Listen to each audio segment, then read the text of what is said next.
We use money every day, but we rarely appreciate its power and its flaws. It's a tool that has been at the center of human progress. And as we build bigger and tackle complex problems, we're going to need the best tools available. We have a global economy. We're going to need a global digital currency.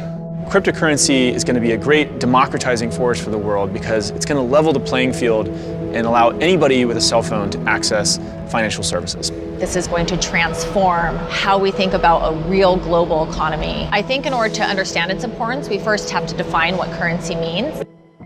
What currency does is it actually allows us to agree upon the value of something. It's almost like a communication tool. There are different ways of coordinating human beings. One way that you can do that is with money. You can incentivize people to try to work on the same thing at the same time. We started off building simple systems like a bridge crossing a river to very amazing things like rocket ships.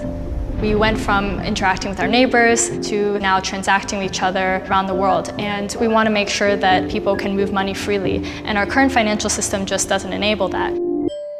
So the current systems are very centralized. And so we have big banks and big governments. There's a lot of middlemen who make things incredibly inefficient. When you talk about the problems of the existing financial system, you can go to a situation like Venezuela where money is being printed and folks' savings are basically being destroyed. The value of their wealth has been completely eroded. I think a lot of us in the United States sort of take this idea for granted that if someone gives us money, it'll be in our bank account and it's not going to disappear or be taken away from us. And that's really a luxury that many people in the world don't have at all. There are about 1.8 billion people in the world today who have a cell phone but don't have access to any financial services. And what's really powerful about cryptocurrency is that it lets anybody, if you just have a smartphone and internet connection, participate in the global economy. What cryptocurrency does is takes the stability that we have and gives it to the rest of the world. If I have a dollar bill, I can hand that directly to somebody else. There was no bank in the middle there.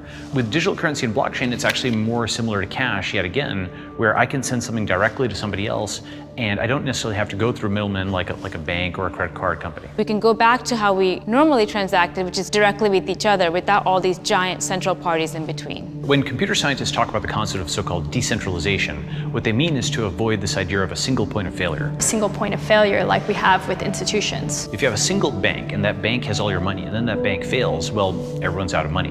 Whereas if you have lots of different individual nodes, hard drives and phones and so on that have some money, well, they're probably not all going to fail at the same time. So you no longer need the middleman to keep track of an internal ledger. All these computers are writing everything down for you. That network effect makes it unbreakable. So technology makes us richer and wealthier because you need less time or less money or less effort to get something done. Right now, when people think of crypto, I think they think of investment. There's a lot of speculation, there's a lot of talk of prices and how much money has been raised, but it's really important to see past that. It'll shift to people actually using cryptocurrency to buy goods and services and transact in the economy. And that's not just send money back and forth, that means employ each other or fund each other.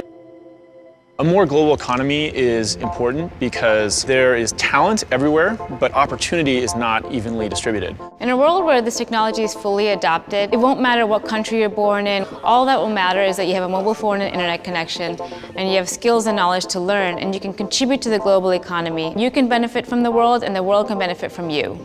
Think about what kind of economy we could have if we had a global currency that we were all responsible for and all invested in. It opens up opportunity for everybody. Just being able to trust that if I do good work in the world and someone compensates me for it, I will be able to keep that wealth. That's such a powerful idea that it actually encourages people to try to do more good things in the world. If you've got lots of people who are invested in each other's success, literally, they're invested in each other's success at a broader level. I think cryptocurrencies are going to be as impactful to humanity as the internet has been. Digital currency and blockchain can bind us in ways that we wouldn't be bound before.